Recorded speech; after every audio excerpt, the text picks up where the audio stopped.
lelo oyo mutoko la Deo Bizibu aza mutu moko boye soki azalaki na leadership na kati na ye ako zonga te pona kolobaki te il faut azela chef de l'état azonga pour appeler sa position pour changer constitution à Mboka constitution à Mboka c'est connu de tout le monde qui était la constitution il faut la changer. Donc moi je comprends que non les lois quand on a IDPS na bangwana que non démocratie ça la parti moko ya ba place démocratie evangélie mais démocratie ngo la plupart baso comprendre ngo dissous te parce que jusqu'à preuve du contraire mutu o azo demeurer secrétaire général il y a IDPS ezananu Augustin Kabuya azalaki président de l'Assemblée provinciale na mandat outaki koleka oyo wapi to monaki vraiment loko penza oyo asala kité mais na moni qui était abandi ko sala effort ya koluka ko se racheter ou encore ko se rattraper cette fois-ci en tout cas bon monaki loko vraiment sala kité mais tant azalaka président de l'Assemblée provinciale ya Kinshasa asala ke loko ta to monaki loko ta Augustin Kabuya zawana ye moko de Bizibu zawana batu nyoso bazawana batu esengeli basala wana. Comme ça, l'élection oyo parce que ceux qui sont bon côté tant que se réconcilier qui bango maman Marthe fallait que quitter ça va Augustin Kabuya yozela yende basala qui déjà ba vota qui est CDP wana non pendant que CDP wana na la koko ko qui légalité du fait que ces gens qui engagé parti azo reconnaître yango te. Cette fois-ci nous avons une maman à la tête des affaires mais curieusement déjà pour tant oyo bango si basali oyo bango bazui commande wana babimi ba ministre de finance azali ya budget azali ya enseignement azali ya en tout cas pour ne citer que ceux-là bango nyonso dans l'ensemble il fallait qu'il était jusqu'au jour d'aujourd'hui en tout cas tout le monde a déjà que non nous tendons vers un changement total kaka bah même ma population zalaki ko se plaindre la fois passée ndé yango ezo continuer ndé yango jusque là et banité et ko bon wana to e ko changer je vous le dis, est dépassé. On a le choix soit de rester dans les statu quo soit de changer le pays. Nous avons le choix. Si vous voulez, j'entre dans les réseaux et nous commençons à martyriser notre peuple. Et nous tous, nous tapons des millions comme d'habitude, des maisons ici et là et tout quoi. Je ne sais pas. Lorsqu'ils se réunissent, tous ces réseaux mafieux, ils auraient dû avoir honte d'eux. Honte parce qu'ils ont affaire à un jeune qui pouvait aimer autant la vie que eux. Ah oui, c'est ça. Honte parce que ils ont affaire à un jeune qui a encore du sang chaud, qui devait plus verser dans les antivaleurs que eux. Et lorsque c'est un jeune qui doit commencer à leur administrer des leçons de la moralité, il y a un problème. De l'éthique, il y a un problème. Du travail.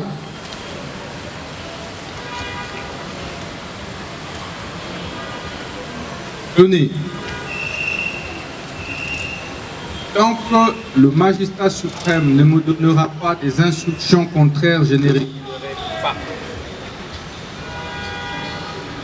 Vous avez compris? Non, oui, non. C'est tant que le magistrat suprême ne va pas me donner des instructions contraires, je ne vais pas reculer. Avant d'être ministre, j'étais avocat. Certains d'entre vous me connaissent. Donc, je ne suis pas venu de Sorbonne, moi. Je ne suis pas venu de Harvard. Je suis venu d'une université locale. Et j'ai travaillé comme avocat. Donc, Toye Bani.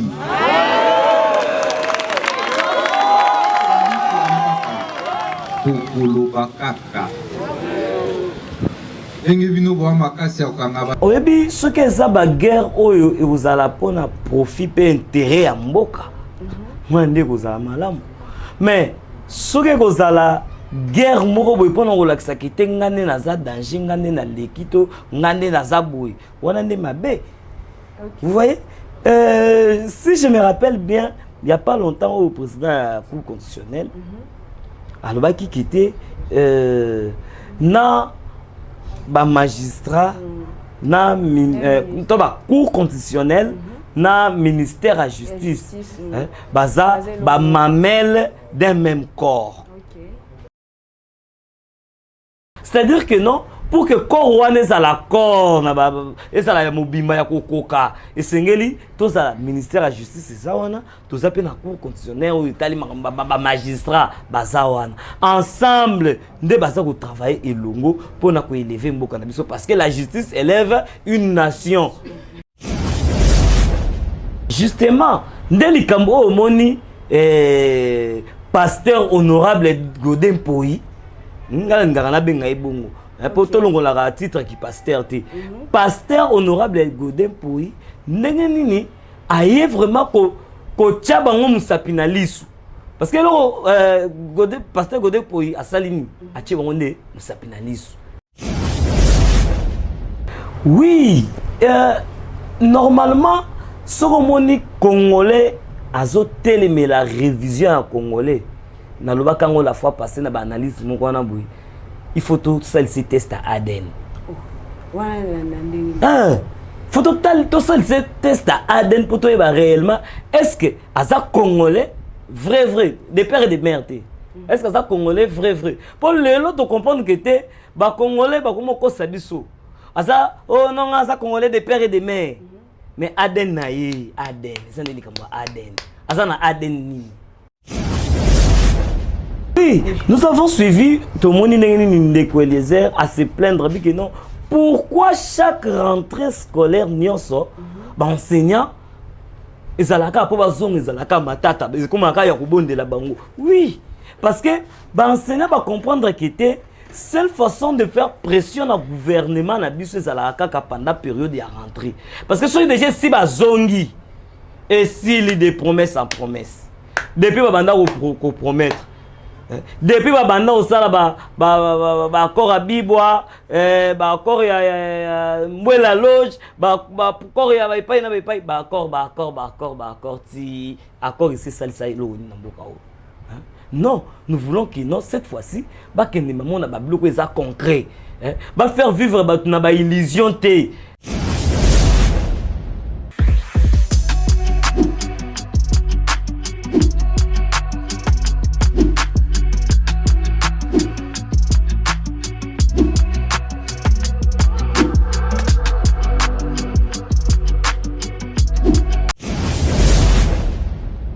Très heureuse de vous avoir, mesdames et messieurs. Bonjour et bienvenue dans ce nouveau numéro, l'émission Bouger la langue, l'émission où nous traitons des questions d'actualité politique. Voilà, déjà, tout le monde qui n'a parlé du peuple, tout le monde débat sur la réduction des comptes 2023, tout le monde qui député national Godin Poyi, parce qu'il a attaqué le gouvernement déjà aujourd'hui sur ce plateau. Tout le monde Ango, bon, mon amboka Hervé Maya, déjà, beau bande, déjà, beau quota, beau s'abonner, beau partager, pour commentaire et voilà.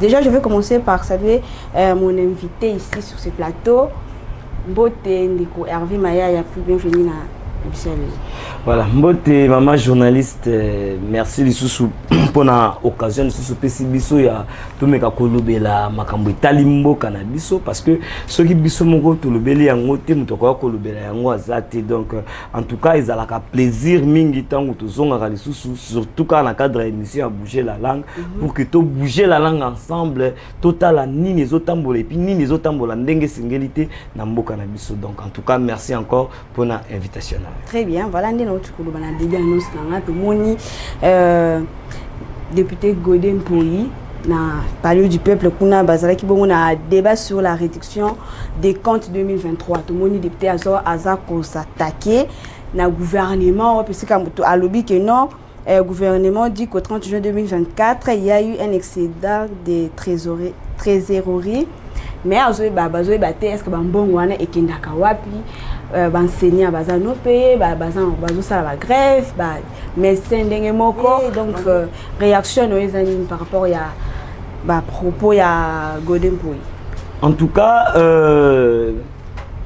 Pasteur Godin Poyi, parce que déjà, avant tout bien honorable, on a casquette, petit titre, on a Pasteur Godin Poyi, na sepeli une intervention na ye, bon, to ye bibisonyo sokite, azalaki président de l'Assemblée provinciale na mandat outaki koleka. Oyo wapi tout monde qui vraiment le penza oya sala quitté mais na moni qui était abandi ko sala effort ya koluka ko se racheter ou encore ko se rattraper cette fois-ci en tout cas bon mona qui loko vraiment sala quitté maintenant on zalaka président de l'Assemblée provinciale ya Kinshasa a sala ke loko ta tout monde ke loko ta pour tout moni rigueur na pression azo sala sikoyo nde sengela ki sala nango tant azalaki nanu président de l'Assemblée provinciale à Kinshasa. Okay. Mais tant que tout le monde a raté. Mais quand même, moi j'ai loué bravo Rwanda a manifesté. Il y a Koloba tout haut. Il y a tribune Rwanda qui dénonce Kolobela gouvernement Nabiso parce que Bazalaki Rwanda. En tout cas, point à soulever qui est point très alléchant dans le sens où normalement les loyo population azako zela résultat moko positif na gouvernement ya Judith Soumine et surtout que non c'est pour une première fois batia moi na moi si à la tête ya gouvernement c'est-à-dire que le premier ministre moi na moi si oyo na ne salemate depuis Congo ezala Congo mais à cette occasion il fallait qu'il était tout comprendre qu'il était différent c'est ça parce que il y a tout ça moi sinde aza en tête maman aza en tête yende azo kamba alors il fallait qu'il différencie ça les c'est-à-dire population sentir qu'il était amélioration na vie au quotidien ya congolais fonctionnaire comprendre que non cette fois-ci nous avons une maman à la tête des affaires mais curieusement déjà bon temps oyo bango ici basali oyo bango bazui commande wana babimi ba ministre de finance azali ya budget azali ya enseignement azali ya en tout cas pour ne citer que ceux-là bango nyonso dans l'ensemble il fallait qu'il était jusqu'au jour d'aujourd'hui en tout cas tout le monde a déjà qui non nous tendons vers un changement total mais curieusement kaka même ma population zalaki ko se plaindre la fois passée nde yango ezo continuer nde yango jusque là et banité et ko bon on a to changer mais ni les autres empêcher gouvernement soumis pour qu'il avance et améliorer la population congolaise va se retrouver parce que dans un moment toujours le baboué bloc donc justement ndeli kambo moni pasteur honorable Godin Poyi ngala benga ibongo pour tolongo la titre qui pasteur te pasteur honorable Godin Poyi ndenge nini aye vraiment ko tia bango musapina lisu parce que pasteur Godin Poyi asalini a tia bango nde musapina lisu kete non yo ozawana olobaki kete okoya boye po osala boye ba fonctionnaire il faut bazwa boye ba médecin ba soldat ba policier ba enseignant alors ayebisi bango kete ti tokoma avant fin il y a 2024 décembre 2024 ceux qui étaient ba enseignant bazui solution te na dossier na bon parce que problème est ko futa ba enseignant te ba enseignant ba ofutama mais le problème c'est que non l'enseignant aura 400 000 francs congolais chaque mois. Oyo kete, ceux qui peuvent convertir en dollars, ils ont 150 $. Maintenant, un enseignant commence à nouer le début du mois avec 400 000 francs. Ils n'ont même pas 150 $. Alors, faut combien? Des enseignants, na syndicat, ils ont un syndicat na bango. Balobaki kete basengi sikoyo bapesa ba enseignant ndozwa ne fils que 500 $. Oyo président de la République Félix Tshisekedi à la kaka alobaki te enseignant moko na Congo enseignant singeli les moins gradés enseignant qui azwa 400 $, les moins gradés oyo asuka huissier mais ata $300 oyo enseignant akomi nango te tozoki écoute $300 ata $200 oyo enseignant azoso yango te voilà donc nde pasteur honorable Godin Poyi atie bango musapi na lisu et pas lobi kete yende mutu akokotisa motion de censure pour que gouvernement mobimbe koya parce que malgré ya tcheki gouvernement mobimba parmi bango za ba mususu pe oyo est-ce que ça y a pas parole en l'air te peut-être omoni ndenge za boye futo ebelo moko omoni mutu oyo osalaki musala malamu okobanga te mais mutu oyebi kete en tout cas nga peut-être depuis ba tchenga place oyo en tout cas na sali nano rien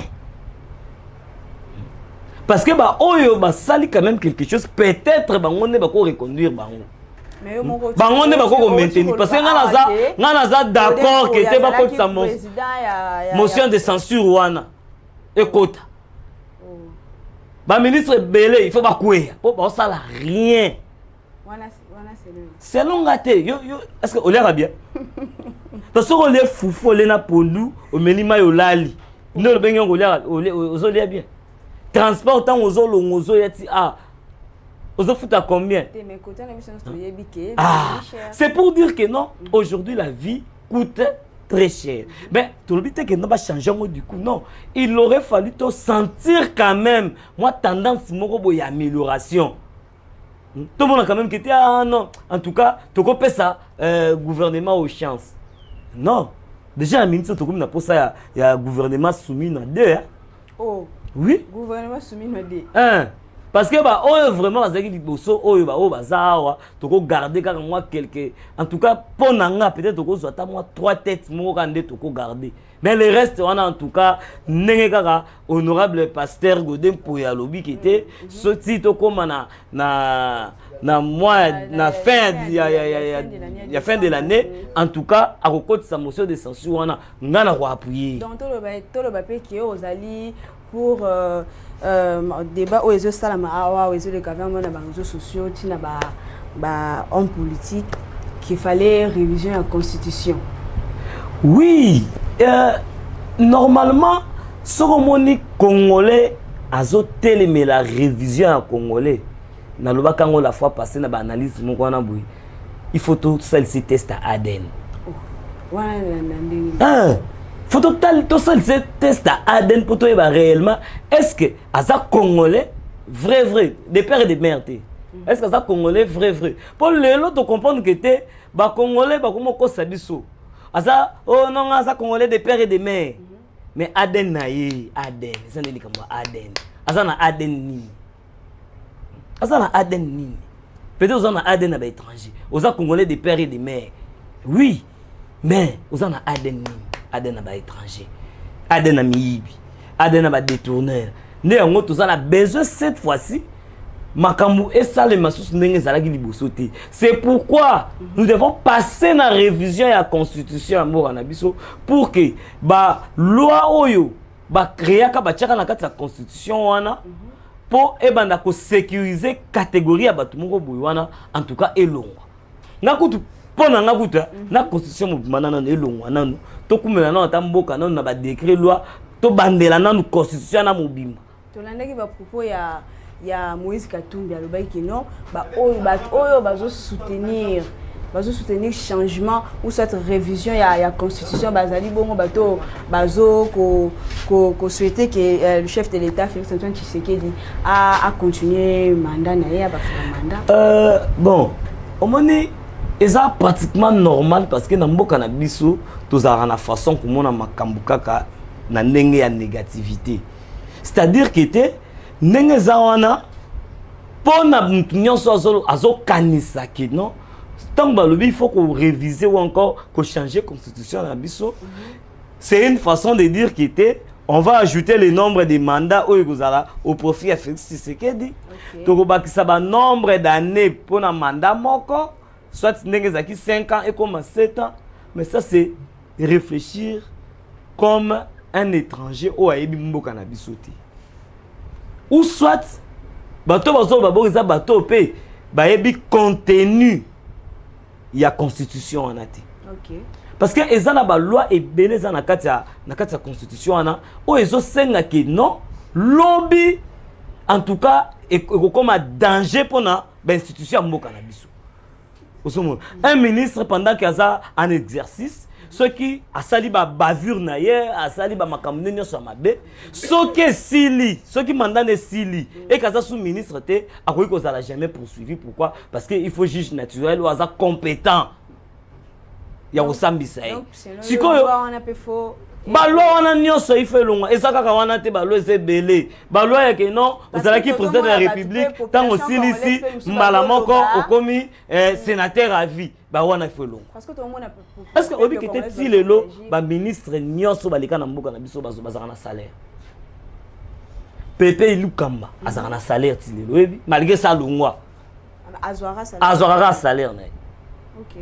Est-ce que obi kete ba Bruno Tibala bazwaka ba salaire na bango basami badi banga bango kasi ba ministre ba premier ministre nyonso ti lelo selon constitution na biso bazwa ba salaire. OK. Y compris le président honoraire au bachelae ceux qui 600 combien de mille de dollars pendant qu'un enseignant touche 400 000 francs équivalent à 130 dollars. Mais quand on essaye de voir les choses, tout le monde a quitté, moi on a dit ce baby tout qui est dans la constitution, je me suis tout le monde kaka bouiba, mutambuta kati parti nae, à commission état nae. Oh. Mais oui, pourquoi? Parce que eza ba loi ou eza na kati la constitution, il faut qu'on bannir yango. Il faut qu'on bannir yango. Okay. Donc d'office congolais ou eza conscient, ou à comprendre ma cam. En tout cas, à quitter, tant que vous revoir la constitution, ce n'est pas pour favoriser Félix Tshisekedi, non. Parce que Félix Tshisekedi a 6 mandats, soit il doit garder la constitution, soit 6 mandats, maman a tika sénateur à vie, à perdre. À perdre. À un salaire, il y a 600, combien de mille de dollars à chaque fin du mois, en tant que président honoraire, à perdre. Tout ça. Or, l'avantage wana oyo ba pesi na président honoraire o exa avantage mo exagéré. Non, il faut pas réduire. Pourquoi? Parce que train de vie à petit peuple eza en tout cas en dessous de la moyenne. C'est pourquoi il faut d'office toi les canards révision et la constitution. Voilà, toujours on a suivi monsieur tout ça qui il y a débat sur la réduction des comptes 2023. Tout le monde qui paye des colliers, il peut à réagir ou na parler du peuple, il pas le bas qui caraba mingi makam oyo tout le monde qui va point ouais c'était qui aura le passé à Godin pour pas le belaki. Oui, nous avons suivi tout le monde des colliers à se plaindre que non. Pourquoi chaque rentrée scolaire nyonso ba enseignant ezalaka po bazong ezalaka matata comme aka ya kubondela bango? Oui, parce que ba enseignant ba comprendre que était seule façon de faire pression au gouvernement na biso ezalaka pendant période de rentrée. Parce que ceux déjà si bazongi et s'il des promesses en promesses depuis ba banda ko promettre depuis babanda osala ba accord à bibwa ba accord ya mbwela loge ba accord ya ba ipai na ba ipai ba accord ti accord ici salisa ilo na mboka o. Non, nous voulons que non cette fois-ci ba kende maman na ba bloquer ça concret, ba faire vivre ba na ba illusion te, ba faire vivre ba tout le rôle bazan dans monde parallèle. Non, ba ko faire vivre ba le rôle bazan dans monde parallèle te. Donc en tout cas, moi j'encourage d'abord les députés Oyo, dit vraiment ils ont été élus pour parler na comme la population, c'est-à-dire que bazala balobeli ya bato batinde ki na parlement. En tout cas, je félicite encore mon amboka ndeko Eliezer ngapo na ngana zomona bango nyonso babandi déjà ko se rattraper ba se rattraper bongo neto lingi. Tolingi que non ba député oyo ba le karana percheur wana bazoloba pour l'intérêt ya population et non ba député oyo ba ya ka baye na assemblée nationale na po ba ya ko lala. En tout cas to bando tanga bango To bandota la vraiment qui était ah non plénière nana legagi te. Faut to bandota nga bango. En tout cas, musala batindaki bango zaki pour que bakenda kolobaka au nom ya petit peuple, ya population oyo ba votaki bango pe batindaki bango musala kuna. Très bien. Voilà, mesdames et messieurs, changeons de chapitre. Tout le monde a qui, lors de la rentrée judiciaire, tout le monde a qui, dernier, premier président de la Cour de cassation,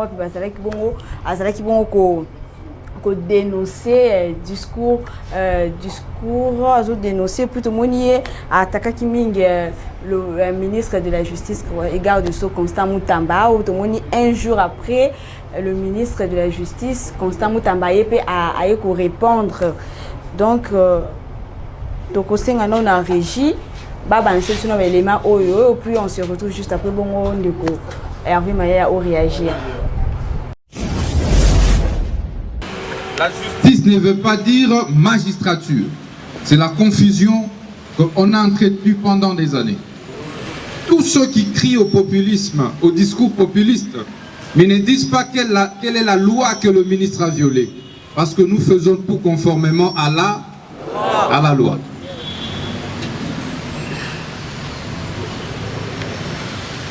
C'est plutôt eux qui doivent respecter la loi. Parce que nul n'est au-dessus de la loi. Le régime des plus forts, je vous le dis, est dépassé. On a le choix.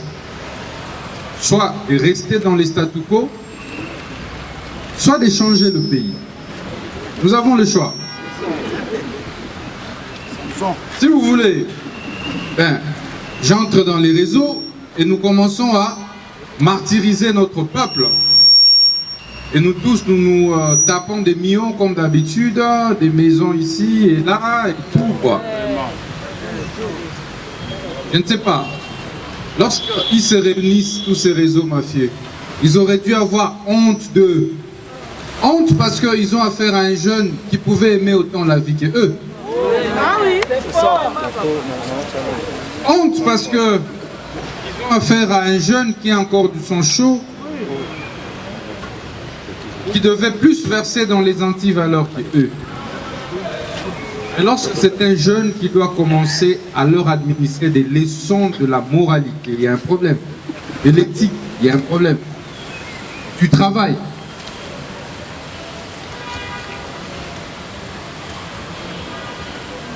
Tenez. Tant que le magistrat suprême ne me donnera pas des instructions contraires, je n'ai pas. Vous avez compris? Non. Oui. Non. C'est tant que le magistrat suprême ne va pas me donner des instructions contraires, je ne vais pas reculer. Avant d'être ministre, j'étais avocat. Certains d'entre vous me connaissent. Donc, je ne suis pas venu de Sorbonne, moi. Je ne suis pas venu de Harvard. Je suis venu d'une université locale. Et j'ai travaillé comme avocat. Donc, Toye Bani.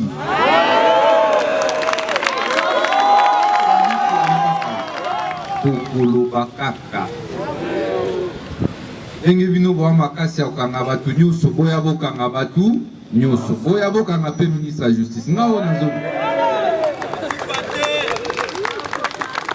Vous arrêtez quelqu'un, vous le faites descendre à partir de la rue et vous le traînez sur la rue en prenant des images,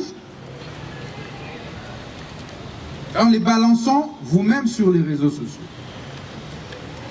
C'est ça la justice. On est allé à la résidence du journaliste Patrick Doka. Vous arrivez à la résidence d'un citoyen. Est-ce que vous avez des gaz lacrymogènes? Mais ces gaz-là qu'on a largués dans sa résidence, c'est venu d'où? Donc, on lance des moutons noirs pour agir en lieu et place des APJ et des IPJ, pour ternir l'image des agents du parquet. Vous l'emmenez et dans le véhicule, vous l'étranglez. Vous l'étranglez. Et vous filmez, vous prenez ces images, vous postez ça. c'est nous-mêmes qui rendons cette justice malade, nous-mêmes. Et je le dis, vous le faites à dessein. Voilà, de retour sur ce plateau, Hervé Maya Tolandi, ministre de la Justice, à répondre aux magistrats. Tu éviter, est-ce que guerre Rwanda, où est-ce qu'il y a magistrature, na ministère, il y a justice, et c'est continuer toujours tout le bango bongo. Oyebi, ce que c'est la guerre, et vous allez prendre profit et intérêt à Mboka. Moi, je dis que vous allez mal. Mais ce que vous allez guerre moko boy pona kolakisa kite ngane na za danger ngane na lekito ngane na za boy wana nde mabe.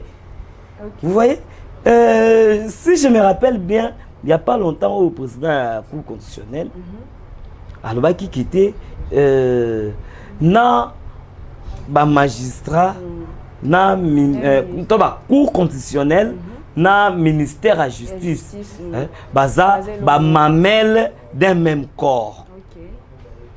C'est-à-dire, corps moko ezali justice. Na ministre de la justice, na magistrat, c'est-à-dire cour constitutionnelle mobimba. Donc, baza ba memel des mêmes corps. C'est-à-dire que non, ça ne sert à rien babanda ko benana na ba makamoko bo oyo egozala nango au profit ya population té. Et ça ne l'ont pas Joseph Kabila Zakoloba. Si des fois des mots au Zoloba sont moins importants que le silence, mieux vaut se taire. Ceux qui étaient en dispute, ils ont un intérêt de mon côté pour la population. En tout cas, il serait mieux qu'on s'assoie autour d'une même table, qu'on trouve une solution, puis qu'on trouve sa justice. Ça ne sert à rien à attaquer. Nous sommes à répliquer. Alors, bon, nous allons où? Ça va bénéficier Namboka Nanim. Mais pourquoi il y a une guerre entre les magistrats? Voilà, c'est bon. En tout cas, deux fois, ce qui va te béler, c'est-à-dire que non, il y a des intérêts qui sont cachés. Hein? Soit, quels sont ces intérêts-là qui sont cachés là-dedans? Là, nous ne savons pas. Hein? Mais du moins, nous subissons aussi longtemps qu'était ministère de la justice, na cour constitutionnelle, bazana boyo qualité. En tout cas, bisson des populations to subir. Parce que tout le monde a dit à propos, il y a ministre de la justice Constant Moutamba, que non, la justice ne veut pas dire magistrature. Donc ils ont une confusion au bango bazo salaka. Oui, la justice ne veut pas dire magistrature.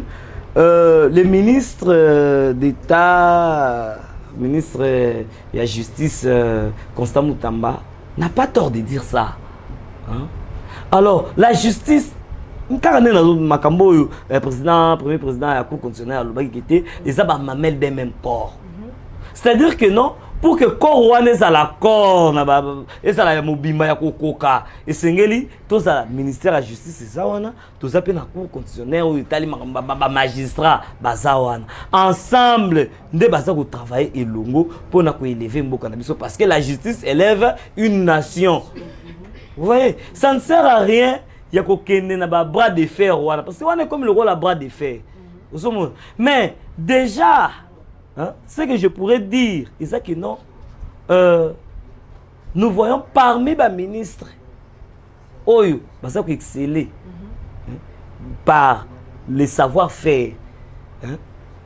En tout cas, ministre de la Justice, Constant Moutamba, parmi les premiers ministres, parmi les ministres, premier. Parmi les premiers ministres, parmi les ministres, premier, Oyo, qui était l'élo, aussi il faut l'élo pour ça, le gouvernement soumis à des Ozangate. Parce qu'il est dynamique, tout le monde a des instructions données par le chef de l'État. Mais le gouvernement soumine en tout cas. Mais déjà, il y a un pasteur honorable Godin pour ça lobby qui était comme 2024, dans décembre 2024, ce qui va foutre va fonctionner n'enge singélité a relancé déjà motion de censure pour que le gouvernement est tombé. Pour que le gouvernement tombe. C'est le moment. Na mois battant etikali tout ça na mois d'octobre, tout ça na novembre, tout ça na un mois. On vit que le ministre a un problème. En tout cas, félicitations encore une fois, pasteur honorable Godempo. Le ministre il garde des choses Constant Moutamba, il paraît qu'il y a intérêt. Quels sont ses intérêts? Tout le discours populiste. Mais en tout cas, d'abord c'est un politique. À ça politicien. Place ni balobi qui était comme ça la discours populiste et ça l'issoum. Oui, un mot boto qui n'a pas réfléchi. Ce qui montre ça la discours populiste. Et ça l'issoum. Est-ce que et si a violé loi, a violé Mibeko? Namba acte na action ni so ça. Est-ce que et ça a violé Mibeko? Il mon repère le bac on a de bien voir tout la dit na discours na et si quand il a violé mais aussi longtemps ils ont violé Mibé côté non il faut mi koumi ça na sala makam na bien ngai na za joueur na beta kabali bien na lo bakité na beta kabali mabe non na beta kabali bien donc c'est-à-dire que non il fait bien son travail jusque là. Alors, c'est parmi les ministres que nous devons soutenir, que nous devons appuyer, encourager et surtout motiver si possible. Les ministres tout ligné dans Constant Moutamba. C'est un jeune. Et on a dit que non, on doit laisser la place à la nouvelle classe politique. Laisser la place à la jeunesse. Ministre, papa, on a aussi colis déjà. Non, nous voulons des jeunes. Jeunes comprendre ma kamba jeune qui était non c'est pour marquer l'histoire, laisser une histoire. Ministre tout ça pour ça là-bas. Non, jeune d'Éthiopie. Non, biso ba mususo tout ça tu es déjà qui était au côté aux affaires d'ici là parce que nous sommes mieux placés pour faire bien les choses. Biso tout ça il y a Constant Moutamba, Patrick Mouyaya, tena mutura Patrick Mouyaya. Au baketa au sam ça l'année bien en quoi? Vous voyez, c'est la jeunesse. Si vous avez vu papa, depuis Babanda, ils font quoi? Ils font quoi? Des concrets comme ça. Non, en tout cas, tout c'est la bango, réduction de comptes. En tout cas, tout c'est la voilà, mesdames et messieurs, nous tendons vers la fin de cette émission. Tu peux chiter la question Oyo, tout le monde qui déo bizubu. Koloba et que non, campagne Oyo ndeko Augustin Kabouya lancé qui a pour la révision de la constitution. Ils ont s'engager que Yemoko. Bon, bazawana pour poser la retour. Il y a président Félix Antoine Tshisekedi. Comment on peut juger? Bon, on m'a dit déjà. Et le Beluana, déjà quitté, ce n'est pas un leader. Le loyo, Moutoko la Deo Bizibu, Asa Moutumo, ceux qui ont un leadership na Katinaï, Aho Zonga te pendant le bakité, il faut azela chef de l'État Azonga pour appeler sa position pour changer la constitution à Mokao. La constitution à Mokao, c'est connu de tout le monde qui était la constitution, il faut la changer. Donc, moi je comprends que non, les lois, quand on a IDPS, non, démocratie, ça la partie, il y a place de démocratie, mais démocratie, la plupart vont comprendre dans le sous-souté. Parce que jusqu'à preuve du contraire, Moutou a demeuré secrétaire général, il y a IDPS, Izananou, Augustin Kabouya. Alors, donc, en tant que leader, il y a parti, parce que c'est lui qui engage actuellement les partis.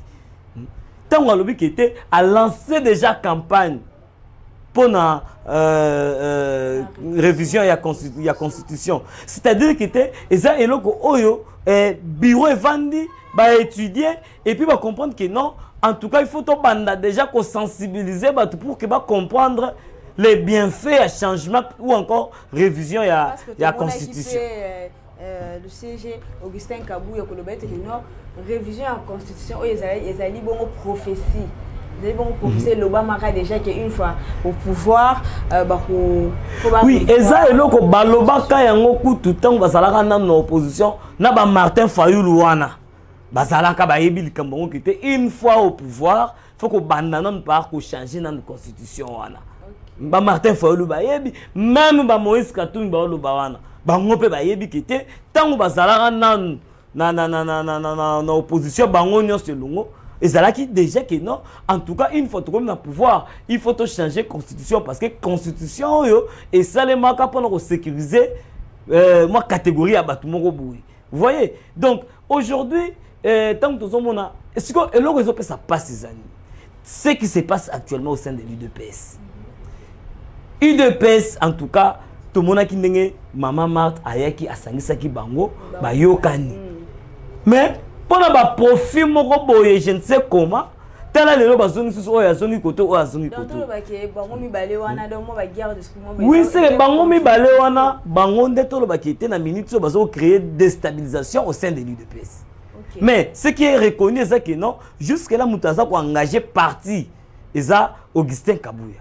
Deo bizu bozo sala eza ngo moi théâtre moko bozo sala pe na coin naie, na moi nombre pe abatu. Oh yo ba pesa confiance. Bango pe bazo sala pe théâtre na bango na côté na bango. Mais bango nyos bazo lo bakité non voilà biso nyos président Félix Tshisekedi. Mais est-ce que si seulement boza na posa ko aider ko appuyer ko accompagner Félix Antoine Tshisekedi, ce n'est pas le moment au sala biloko boy. Donc oyazo mona leader na ndenge na oyazo mona leader na ndenge na. Non. Non, akanga mutema azila tango okena ba congrès ba biloko na bango ne ba sala kana comme ça a tchepe a postulé comme nini CG comme ça va voter. Mais à ça pressé pour nous. Non, il faut pas ça la penza ba sali pena nini ba vanisi ba conseil na CDP na bango wana o ils a reconnu Augustin Kabouya zawana yemoko de bizibu zawana ba tunyo so ba zawana ba to esengeli ba sala wana. Comme ça ba l'équipe ba élection moko oyo parce que ceux qui zaki bongo te tant ba se réconcilier ki bango. Maman Marthe fallait que ça va Augustin Kabouya yo zela yende basala ki déjà ba vota ki est CDP wana non pendant que CDP wana na la koko ko lobaki zaki légalité du fait que ces gens qui ont engagé parti azo reconnaître yango te oza Augustin Kabouya donc bango mi balé ba vanda batala ba enjeu zo ya liboso. Vous devez aider les chefs de l'État Félix Antoine Tshisekedi. Jusque-là, nous connaissons que non, Moutazo a engagé parti Ezali Augustin Kabouya. Alors, Deo Bizibu, Vanda, Merama ya Pio, Kitisa Moutema, beaucoup Melanon Makambu, et que Nenge Sengele Kendela. Comme ça, le reste, tant que vous avez un congrès Nabino, vous continuez. Mais à l'instant, mettez des batteries en marche pour voir quelles sont les techniques, les stratégies vous tient en place pour que le dernier mandat où Félix Antoine Tshisekedi la population a se retrouvé dans Très bien, voilà, mesdames et messieurs, nous sommes arrivés à la fin de cette émission. Car je ne sais pas, moi, mot de la fin pour que tu clôturer l'émission. En tout cas, s'il y a un mot de la fin pour l'émission, pour l'élo, il y a que non, Congolais n'y a pas à comprendre qu'il était aussi longtemps que garder la constitution au bout. En tout cas, mboka na biso ibandoza la passe pour que tout évolue. Alors, pour que makambo tambola ndenge singeli et singeli na biso to comprendre qu'il il faut to banda d'abord par ko changer constitution, ko longola ba loi o eza ko bomba bato, eza ko sécuriser bato, eza ko pesa bato mususu ba avantage au détriment ya population. En tout cas, elongwa to banir yango total ndenge nini ba loi ya sika et ko chama comme ça total ndenge nini mboka na biso et ko tamwa. Donc en tout cas, tout ce que je pourrais dire yango wana. Très bien, voilà, ça n'est fini pour aujourd'hui, mesdames et messieurs. Merci pour votre attention et fidélité. On va continuer toujours au PSABISO en tout cas.